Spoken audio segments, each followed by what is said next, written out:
At 10:14 on a Tuesday morning, my mother stepped out of a rideshare in front of my house in Portland. I knew the exact time because I was standing at the kitchen sink, drying the same coffee mug for longer than necessary. When the car stopped at the curb, numbers had always steadied me. Dates, balances, timestamps, percentages, they stayed where you put them. People were harder. My mother had not stood in front of me in 9 years. Margaret Whitmore looked smaller than I remembered. Her hair, once the same dark brown as mine, had gone silver at the temples. She wore a beige cardigan, black slacks, and the pearl earrings she had worn to church every Sunday of my childhood. In one hand she carried a worn black suitcase, in the other, a cream-colored folder. She did not walk toward the porch right away. For several seconds, she stood beside the car and studied the house. The porch, the cedar siding, the maple tree Andre and I had planted after we moved in. The upstairs windows, the two-car garage. It was not the way a mother looks at the place where her daughter lives. It was closer to the way an appraiser looks at a property. Then she came up the walk and rang the bell. I opened the door before she could ring twice. Hannah. Mom. For 1 second I was 24 again, holding a telephone to my ear, waiting for the woman who raised me to say something kind. Then I saw the suitcase. I thought I might stay a few days, she said. There was a Marriott 12 minutes away. I had passed it hundreds of times on the drive to the office. There's a hotel nearby, I said. I can give you the address. Her expression changed almost too quickly to catch. Surprise first, then hurt, then something more controlled. I came a long way. I know. I could have closed the door. For years I had imagined what I would do if she ever appeared on my porch. In some versions I screamed. In others I said nothing at all. Once, during a particularly bad winter, I imagined walking past her as if she were a stranger. But standing there, I felt none of those things. Mostly, I felt tired. There was grief in seeing her older, of course. I had once known every line of her face before those lines existed. I knew the hands holding that folder had braided my hair for school and pressed cool washcloths to my forehead when I had the flu. Estrangement does not erase tenderness retroactively. That was part of what made it hurt. The person at my door was not a stranger. She was someone I had loved before I learned love could come with terms. Come in, I said. I did not take her to the living room. I took her to the kitchen. The kitchen was the most lived-in room in our house. No sneakers were under the bench. Luce's spelling list was held to the refrigerator by a magnet shaped like Oregon. Beside it was a photograph of Andre's mother, Lillian, sitting on a beach blanket with both children pressed against her sides. All three of them laughing into the wind. Below that hung Luce's first-grade family tree. Mom. Dad. Noah. Grammy Lillian. My mother saw it. Her eyes stopped on Lillian's photograph first, then moved down to the construction paper tree. She stared long enough for me to know she understood what was missing. They don't know me? She asked. It was the first question she had asked about them. They know who you are. She looked at me. I let the difference sit between us. I poured 2 glasses of water. No coffee. Coffee, I had decided sometime before she arrived, was for people who were staying. She placed the suitcase beside a chair and sat at the kitchen table. Then she rested the cream folder in front of her and smoothed both palms over it. I didn't come here to fight, she said. Okay. I came because we need to talk about the family's future. Not I missed you. Not I was wrong. Not I'm sorry. The family's future. She opened the folder. The first page was a spreadsheet. Across the top, in bold letters, were 5 words. Whitmore Family Financial Plan. For a moment I simply looked at it. Then I looked at my mother. 9 years earlier, Margaret Whitmore had given me another piece of paper. That one had not asked me for money. That one had told me I no longer had a family. I grew up in Cedar Hollow, Ohio, a town of a little more than 2,000 people where news traveled faster than weather and almost nothing stayed private for long. There was a Baptist church, a breakfast diner, and enough familiar faces that my mother could turn a 10-minute grocery run into 45. Most people in Cedar Hollow probably would not have cared who I married. But the people whose opinions mattered to my mother did. Margaret Whitmore believed in being respectable with the intensity some people reserve for religion. She chaired church committees, organized Easter brunch, remembered who had brought a casserole to whose funeral, and could tell from across a sanctuary when someone's hem was too short. My father, Thomas, worked for a building supply company outside town. He was quiet, dependable, and deeply uncomfortable with conflict. When Mom filled a room, Dad learned to take up less space in it. My younger sister Claire did the opposite. Claire was bright, social, and easy to love out loud. She got flowers after school plays and dinner when she made varsity cheer. I got good grades. I was loved too, but I learned early that being easy was one of the ways I earned it. At 18, I received a full scholarship to Ohio State. The morning I left, Mom packed snacks into every empty corner of my suitcase. After she hugged me goodbye, I found a card tucked between two sweaters. "Come home soon," she had written. "You belong here." I kept it. At 21, I met Andre Carter in an advanced statistics class. He sat 2 rows ahead of me and solved problems without making them look like performances. He studied computer engineering and listened to the end of a sentence before deciding what he thought. Our first date was at a food truck off High Street. Over tacos and a shared horchata. He told me he wanted to build something useful someday. What kind of thing?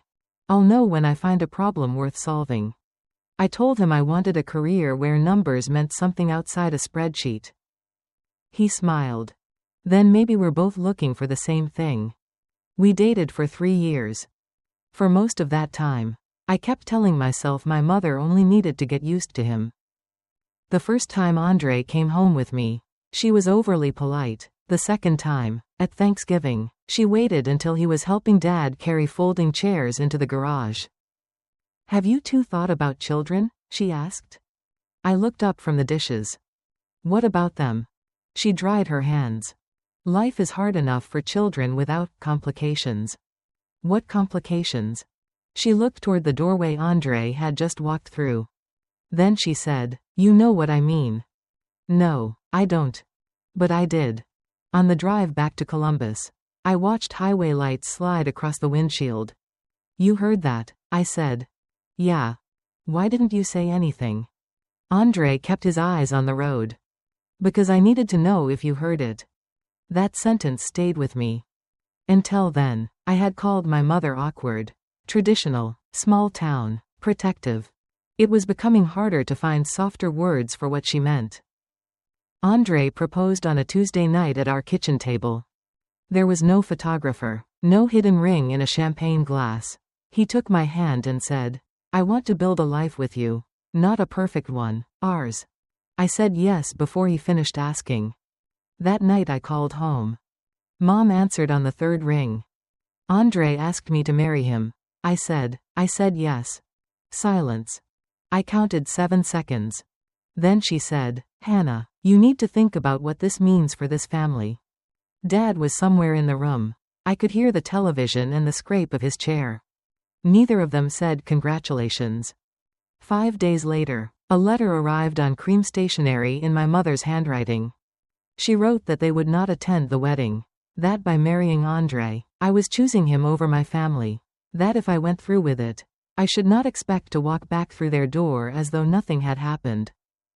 The last line was the one I remembered. "He is not one of us. Hannah, he never will be." I read the letter twice. Then I opened my desk drawer and found the card Mom had written when I was 18. "Come home soon. You belong here." I laid the 2 pieces of paper beside each other. For the first time, I understood that my mother's idea of belonging had conditions. I folded both papers carefully. And I chose Andre. Andre and I were married on a Saturday in June 2017 at the county courthouse. There were 12 people there. None of them shared my last name. I had bought my dress at a consignment shop for less than $200. It was ivory instead of white. Simple enough that the woman at the register asked whether I was wearing it to a graduation. Andre wore a navy suit he had bought on clearance and a tie his mother mailed him the week before. Lillian Carter flew in from Cleveland with one garment bag and a plastic container of pound cake balanced inside her carry-on. She found me in the courthouse restroom 10 minutes before the ceremony, trying to pin a small silk flower into my hair with hands that would not stop shaking. "Here," she said. She fixed it, stepped back, and took both my hands. "Welcome to the family, sweetheart." I nearly cried before the wedding even started. There was no aisle, only a fluorescent hallway, a judge who mispronounced Andre's middle name, and a clerk who showed us where to sign. Afterward, the 12 of us pushed tables together at a Thai restaurant. Andre's college roommate gave a terrible toast. Lillian laughed until she spilled water into her lap. It was small, imperfect, and happy. That night, after Andre fell asleep, I sat on the edge of our bed holding the grocery store bouquet and grieved the people who had chosen not to come. Grief and happiness, I learned, can occupy the same room. A week later, I mailed a wedding photograph to Cedar Hollow. Andre and I were standing on the courthouse steps, both of us laughing at something outside the frame. On the back I wrote, "We're happy. I hope someday you can be happy for us too." 11 days later, the envelope came back unopened. Returned to sender. I carried it upstairs, opened the drawer where I kept tax records, and placed the envelope inside a manila folder.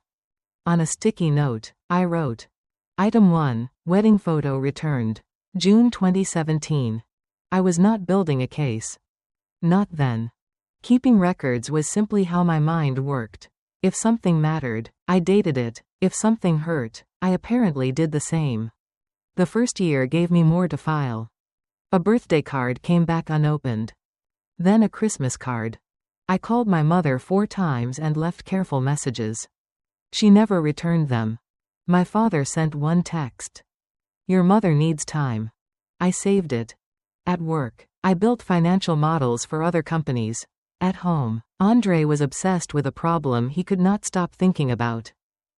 Small regulated businesses were managing audits, internal controls, and compliance work through spreadsheets, email chains, and expensive outside consultants. Andre thought software could make that work less chaotic. He started building a prototype at night. I helped. I mapped pricing, cash requirements, and compliance workflows while he built the architecture. Eventually we incorporated a company and called it Clear Ledger. My name was on the founder documents beside his from the beginning.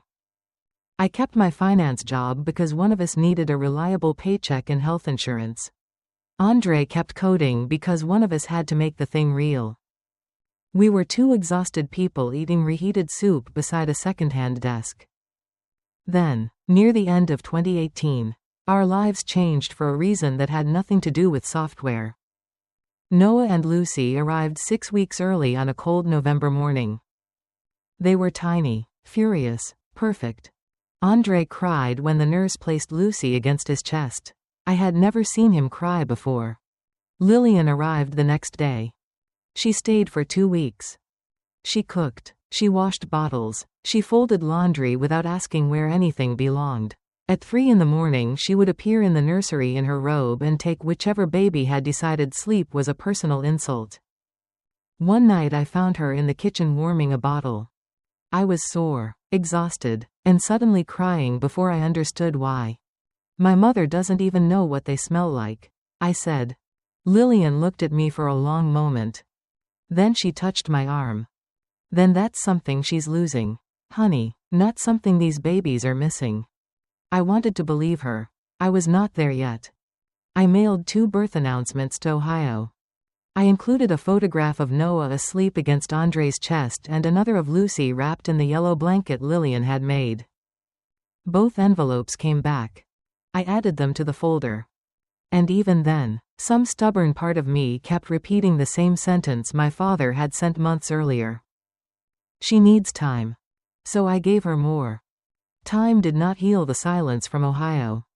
It only made the silence less surprising. Between 2019 and 2024, Clear Ledger grew the unglamorous way most companies do. 4 customers became 12. 12 became several dozen. Andre moved from a corner of our apartment into a rented workspace. Then a small office. I still worked my finance job during the day and handled Clearledger's books at night. We were tired, but we built rules around the life we did not want the company to consume. Dinner at 6:30 when possible. No laptops during birthday cake. One parent at every pediatric appointment. And Lillian kept showing up. Not symbolically, literally.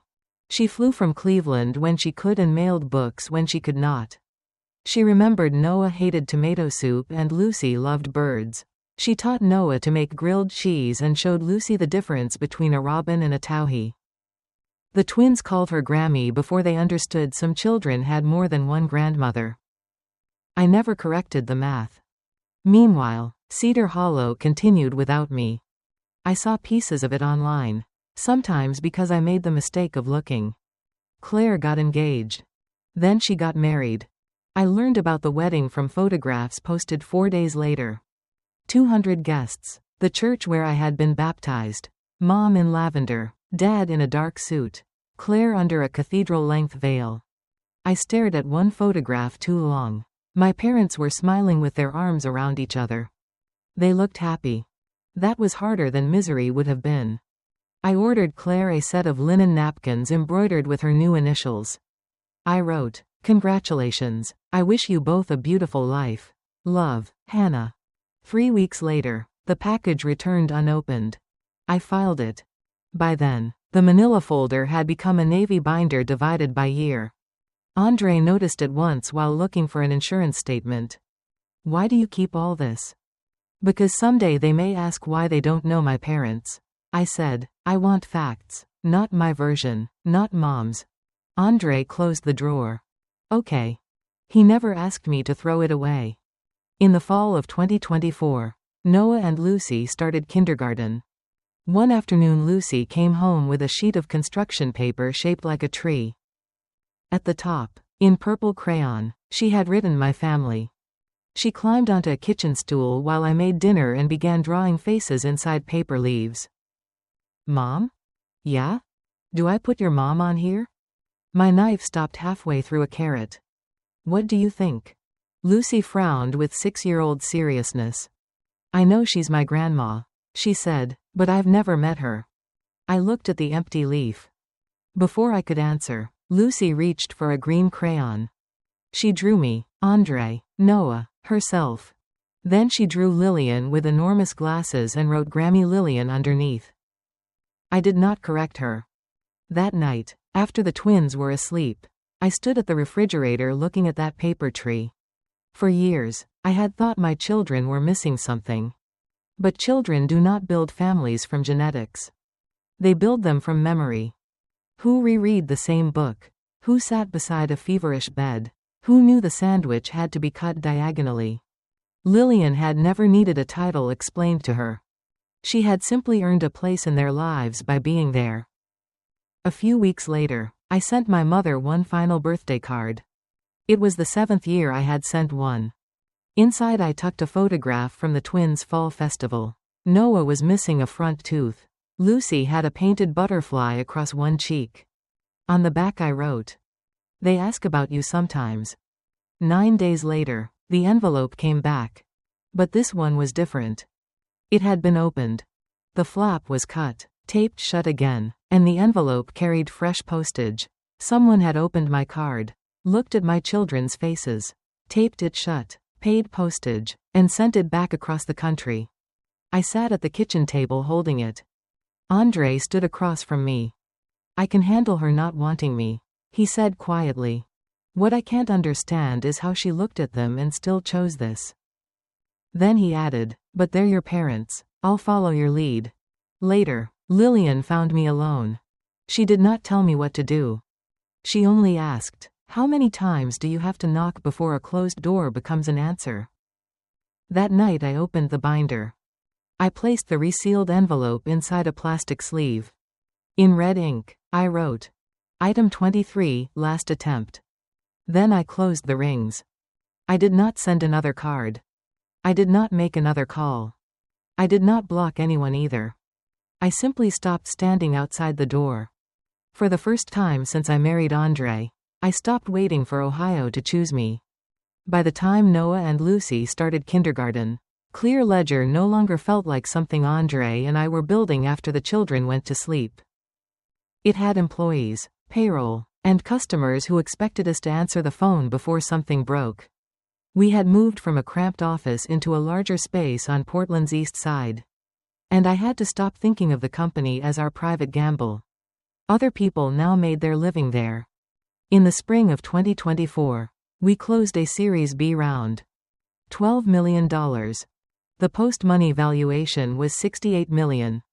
I still remember Andre standing in our kitchen with pancake batter on one sleeve when the final call came through. He listened, thanked the investors, hung up, and looked at me. They said yes. I did the math before he finished the sentence. After the round, Andre and I still owned about 22% of the company together.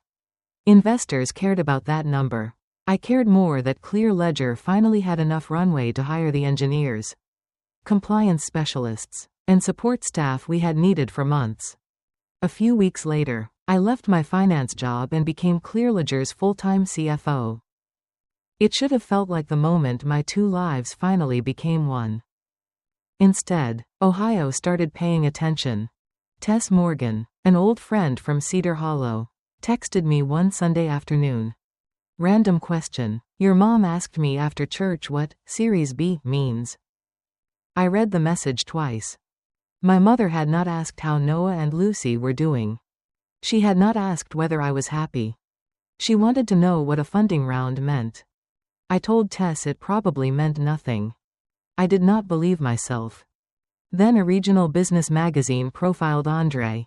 A month later, Clear Ledger appeared in a national fintech newsletter. None of it was glamorous. We were still selling compliance software. But the company was becoming visible outside the narrow circle of people who understood what we did. And visibility has a way of reaching places love does not. Tess called again. You're going to hate this. That's an encouraging opening. Your mom told Linda at church that she always knew Andre was brilliant. I laughed once, without humor. Always knew. For years, she had refused to say his name unless she had to. Now that other people were attaching numbers to his work, she was rewriting the beginning. What surprised me was that the church did not simply go along with it. Linda Mercer, who had known my mother for 30 years, apparently smiled and said, "You must be proud." Mom said, "Of course." Then Linda asked, "When did you last see the grandchildren?" According to Tess, my mother changed the subject. That mattered more than I expected. For years, I had imagined Cedar Hollow as one solid wall standing behind her. It was easier, in some ways, to believe everyone agreed with what she did. They had not. Some people had probably been uncomfortable. Some had stayed silent. Some had simply minded their own business. Now the same social world my mother had spent her life managing was asking questions she could not answer gracefully. Meanwhile, Claire was still in Ohio. Tess told me she drove Dad to orthopedic appointments and helped Mom with insurance paperwork. Their mortgage was still larger than it should have been for their age. Dad's knee had gotten bad enough that surgery was becoming a real possibility. Claire complained that I had escaped. She gets Portland, Tess quoted her saying, "I get all of this." For the first time in years, I felt something toward my sister that was not just anger. I understood resentment. Understanding it did not make her right. Clear Ledger kept growing. 2 large accounting firms signed multi-year agreements. Enterprise customers began replacing the smaller subscriptions we had started with. Revenue nearly doubled, and retention stayed strong enough that our board began talking about expansion in a different tone. Not if. When. Another financing round and a larger employee option pool diluted Andre and me further. By the end of 2025, our combined stake was closer to 13%. I did not tell anyone in Cedar Hollow that number. But public filings, trade articles, and investor announcements had already created enough breadcrumbs for someone determined to follow them. One night, after the twins were asleep, I opened my laptop and saw a profile view from Southern Ohio. No name. Just a location. I stared at it, then closed the screen. 9 years earlier, my mother had told me Andre would never be one of us. Now people in Ohio were watching the company we had built together. The numbers had changed. And, slowly, so had the direction of their attention. The screenshots arrived in February 2026. Tess called first. Hannah, I need you not to panic. People only say that when they are about to give you a reason to. What happened? I got 7 screenshots from a number I don't recognize. Of what? A group chat. Your family. I said nothing. Tess continued carefully. Your mom, your dad, Claire. She forwarded them while we were still on the phone. The first screenshot showed Claire discussing Clearledger's latest financing and the possibility that the company might eventually go public. If they IPO, this could be hundreds of millions. She had written. My mother replied. How do we approach her? Dad answered. Maybe I should call first. Mom. No, we need a plan. Then Claire. Make a list. Be specific. She's a numbers person. I read that sentence twice. Not because it surprised me. Because Claire still knew something true about me. The list that followed was not entirely invented. Dad's knee really was deteriorating. Their retirement savings were thinner than they should have been. The house still carried a mortgage. Claire worried about paying for her son Tommy's college someday. Real needs. That was what made the conversation uglier, not cleaner. Mom wrote. She can afford to help her family. Dad replied. This doesn't feel right. There were no more messages from him in the screenshots. His discomfort registered. So did his silence. I printed all 7 pages and put them in the binder. I did not call anyone. 3 weeks later, Claire texted me for the first time in years. Thinking about you, how are the kids? I waited 2 days before answering. Fine, growing fast. Her next message came within minutes. I'll be in Portland for work next month. Coffee? Andre read the text over my shoulder. What do you want to do? Not should you go? Not don't trust her. What do you want? I want to hear her talk. We met at a cafe downtown. Claire arrived 12 minutes late, dressed in the polished, careful way she always had when she wanted to look effortless. She hugged me too long. At first the questions sounded normal. What neighborhood were we in now? How big had Clearledger gotten? Was Andre still running most of it? Did I like being CFO? Then the questions tilted. Did we own the house outright?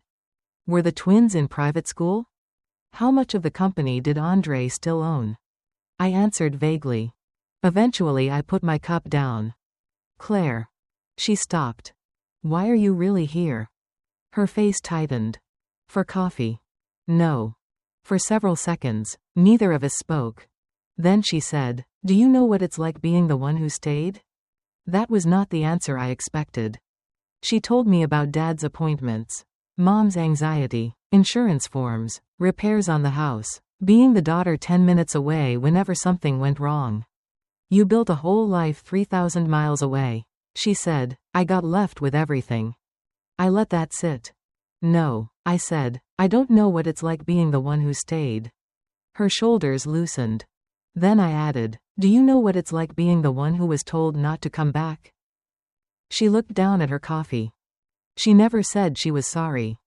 After Claire left, I called Rebecca Lane, a family law attorney Andre and I had consulted once about estate planning referrals. Rebecca was precise in the way I trusted immediately. My mother did not gain a claim to our assets because she was my mother. As for the twins, Margaret had never established a relationship with them, and Oregon law strongly favored the decisions of fit parents. Rebecca would not promise that no one could ever file something. She can try, she said. That does not mean she has a strong case. For the children's finances, she referred us to an estate attorney, who reviewed the trusts we had already begun setting up and made sure distributions would remain controlled by the trust terms and trustee, not extended family. Nothing dramatic happened. No restraining order. No lawsuit. Just preparation. That night Andre found me at the kitchen table with the screenshots spread in front of me. "You think she's coming?" he said. "Yes. What do you want to do when she does?" I looked at the binder. Then at Luce's family tree on the refrigerator. "Let her talk." Andre nodded. "And somewhere between Ohio and Oregon. Whether my mother had booked the ticket yet or not. I knew the distance between us was about to become physical again." By March 2026, the conversations our board had been circling for months finally acquired a name. IPO. The word sounded cleaner than the process. There were investment bankers in conference rooms, auditors asking for documents we had already provided twice, lawyers rewriting sentences until no ordinary person could understand them, and long evenings spent reviewing risk disclosures that made Clear Ledger sound less like a growing company and more like a collection of possible disasters. Andre handled product, technology, and the story of why Clear Ledger existed. I handled the numbers. That meant I saw exactly what success had cost us along the way. Every financing round had bought us time, talent, and scale. It had also diluted our ownership. By the time we expanded the employee option pool and completed the last pre-IPO financing, Andre and I owned just under 10% of Clear Ledger together. I did not resent it. 10% of something real was worth more than 100% of a company that never survived the garage. The formal process lasted most of the year. In October, Andre and I flew to New York with our executive team and stood inside NASDAQ market site in Times Square for the opening bell. There was no old-fashioned trading floor. No men waving paper tickets in the air. There were cameras, screens, lights, a countdown, and the strange experience of watching a company we had built in rented rooms become a number moving across public markets. Clear Ledger opened at $18 a share. By the close, it was around $22. Market capitalization, roughly $440 million. Our combined stake, at least on paper, was worth somewhere around $44 million. I remember staring at that number and feeling almost nothing. Not because it was small. Because it was not money sitting in a bank account. Our shares were subject to lockup restrictions.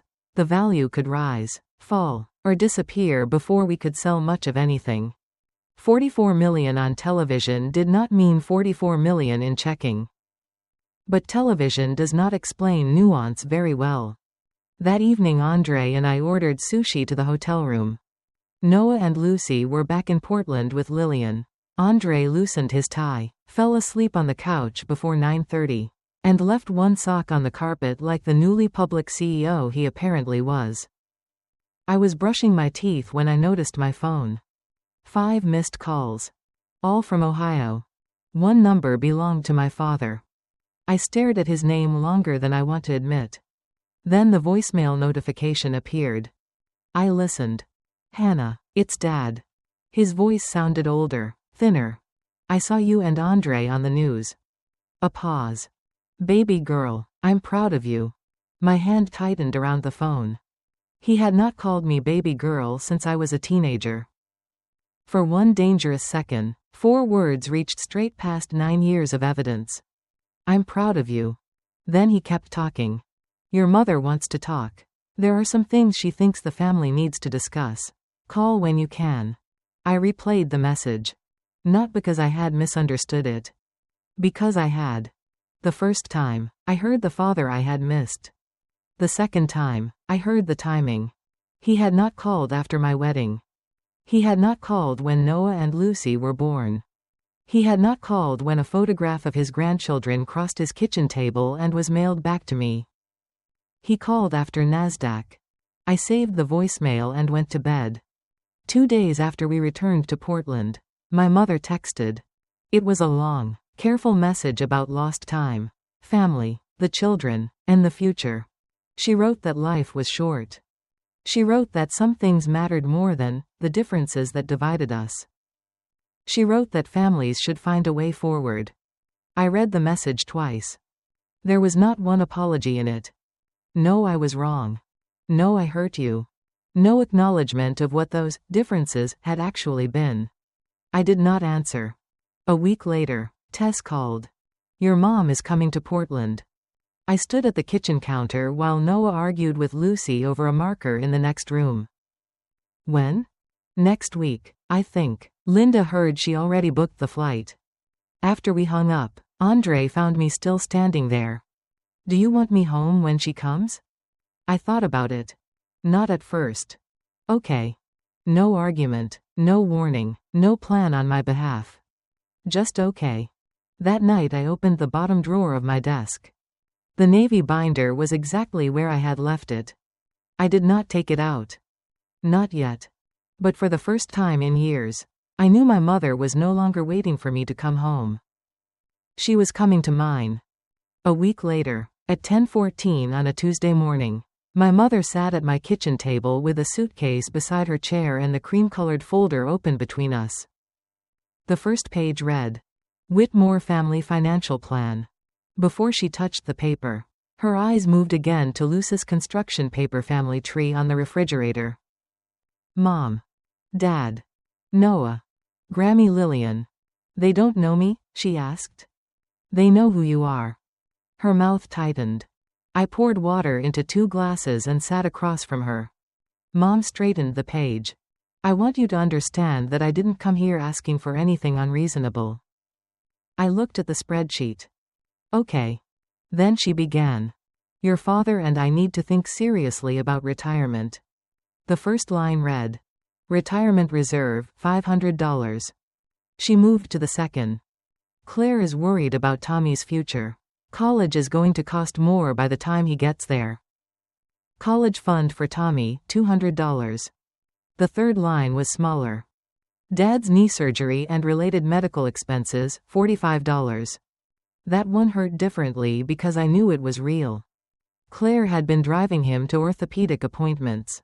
He had spent most of his adult life on concrete floors and climbing in and out of trucks. His knee was not a story my mother had invented for leverage. Neither was the mortgage. Mortgage payoff, $180. Then the last line. Monthly family support, $3. No end date. At the bottom, beneath a double line, someone had typed. Immediate capital required, $925. $925,000 up front. Plus $3,000 a month after that. I looked at the total. Then at my mother. This is what families do. Hannah. Your father worked his entire life. We made sacrifices for you and Claire. We paid for braces, clothes, school trips. We never let you go without. I know. She stopped. I do not think that was the answer she expected. I'm grateful, I said. Her expression softened slightly, as though we had finally reached the part of the conversation she understood. Then I said, but gratitude isn't ownership. The softness disappeared. That is not what I said.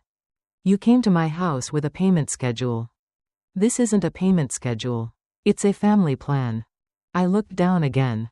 The needs on the page were real enough to make the question uncomfortable. Dad did need surgery. My parents had not saved enough for retirement. Tommy had done nothing to me. Mom leaned forward. You have more than enough. Hannah. What do you think I have? She blinked.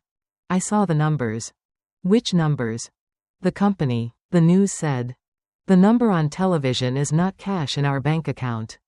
She waved one hand. You know what I mean. I did. And what she meant was simple. People with enough money were supposed to make everyone else's problems disappear without asking why. That was the problem. I looked at the spreadsheet more closely. The blue header, the right-aligned dollar amounts, the double underline beneath the total. Something about it felt familiar. Then I knew. Claire made this. Mom's eyes lifted. She helped organize the information. I almost laughed. So that coffee wasn't coffee. Hannah.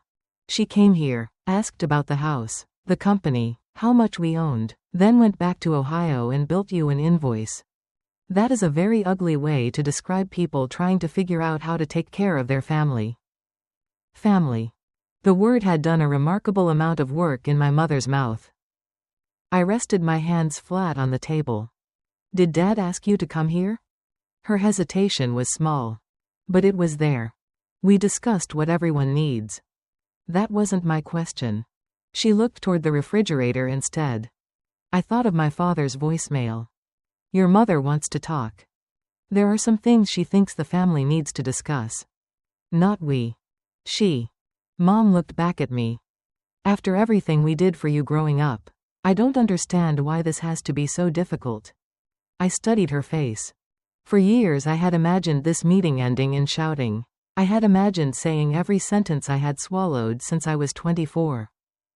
Instead I felt strangely calm.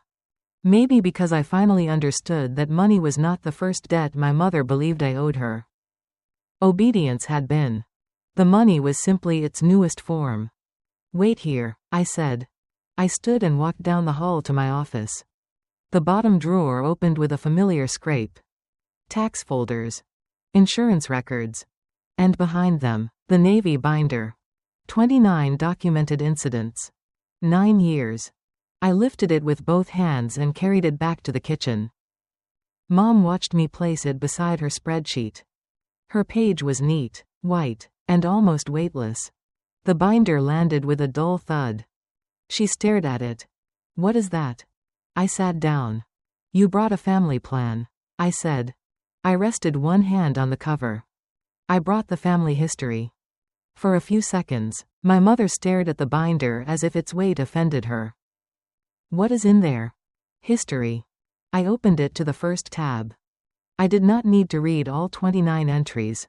4 moments could carry 9 years. I slid the first envelope across the table. Our wedding photo, June 2017, returned unopened. Mom looked at the red mark on the envelope. You were angry, I said. I understood that much. Hannah. I placed the second item beside it. The twins' birth announcement, November 2018, returned. Her face changed. Whatever you felt about Andre, Noah and Lucy had done nothing to you. I was hurt too. I know. That seemed to surprise her. Pain did not excuse what she had done. People can be wounded and still wound others deliberately. I reached for the third item. The resealed envelope. This one is different. She looked away before I asked. Dad opened it, didn't he? Silence. He saw their picture. Her fingers tightened around the edge of the table. He wanted to keep it. Still nothing. And you made him send it back. Yes. The word was almost a whisper. For the first time that morning, she looked more tired than angry. The first year, I was furious, she said. I kept thinking you would come to your senses. I said nothing. Then a few years passed. And I didn't know how to call without admitting I had been wrong. Her voice shook. After 5 years, what was I supposed to say? That I had wasted 5 years? That I had never met my own grandchildren because I was too proud to pick up a phone? The truth, I said. Her eyes filled. If I let your father keep that picture, then it was real. I had to admit I had lost all that time for nothing. For one moment, I saw the mother I had spent years hoping would come back. Not the church organizer, just an aging woman frightened by the cost of her choices. You could have called anyway, I said. She covered her mouth. I let the silence remain. Then I opened the final sleeve. 7 screenshots. Mom's expression hardened almost immediately.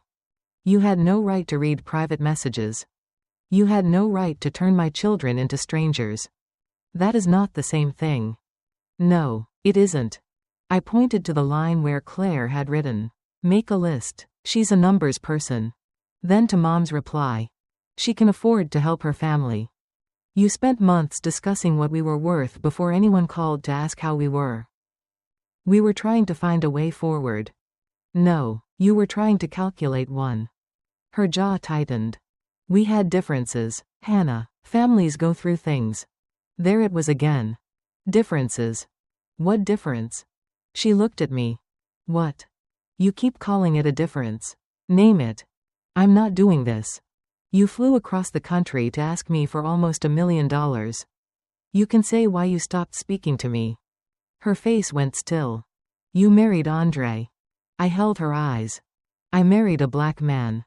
She did not correct me. The refrigerator hummed behind us. Mom looked down at the wedding photograph. I was afraid, she said, of what people would say, of what your life would look like. I thought I was protecting. Control is not protection. She flinched. Then something almost happened. Her shoulders dropped. Her anger loosened. For 1 second I thought the next words might finally be the ones I had waited 9 years to hear.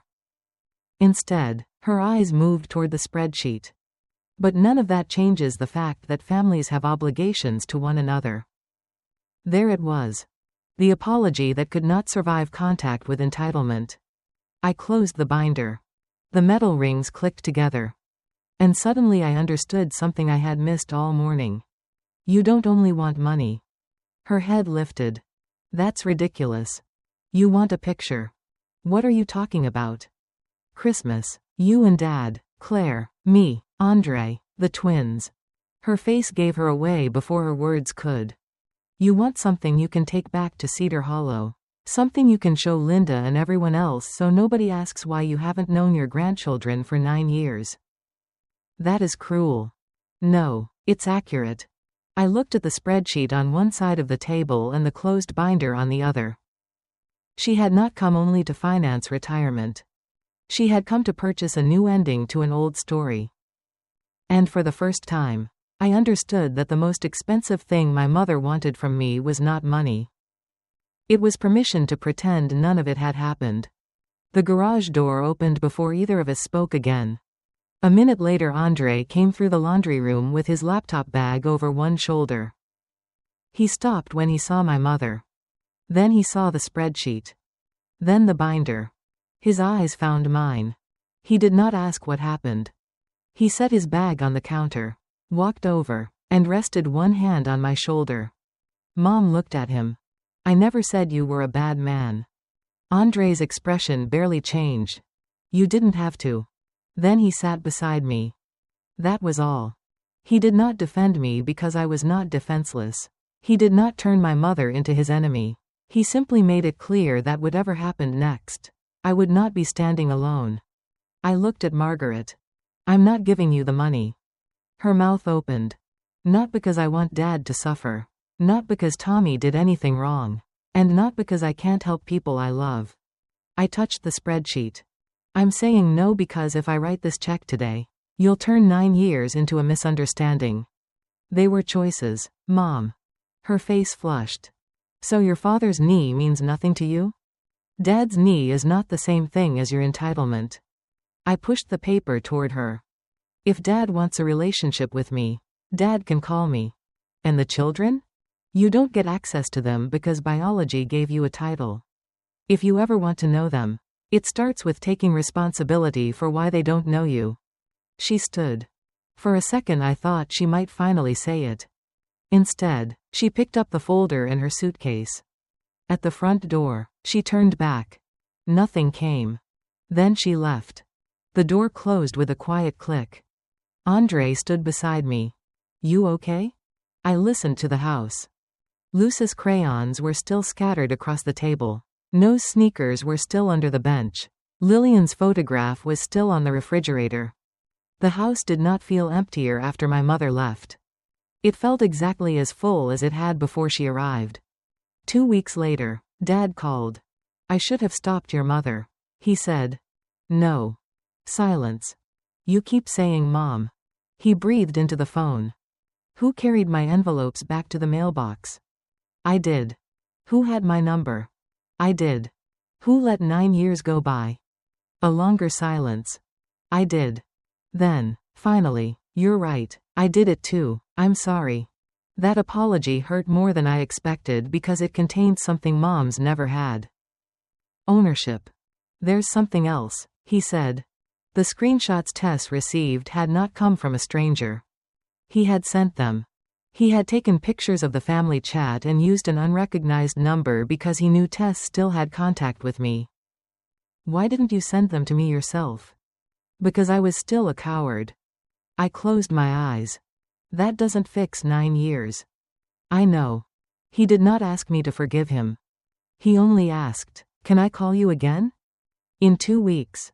Can I talk to Noah and Lucy then? Not yet. He was quiet. Okay. Call me. Claire texted the next day. Dad really needs the surgery. Tommy didn't do anything to you.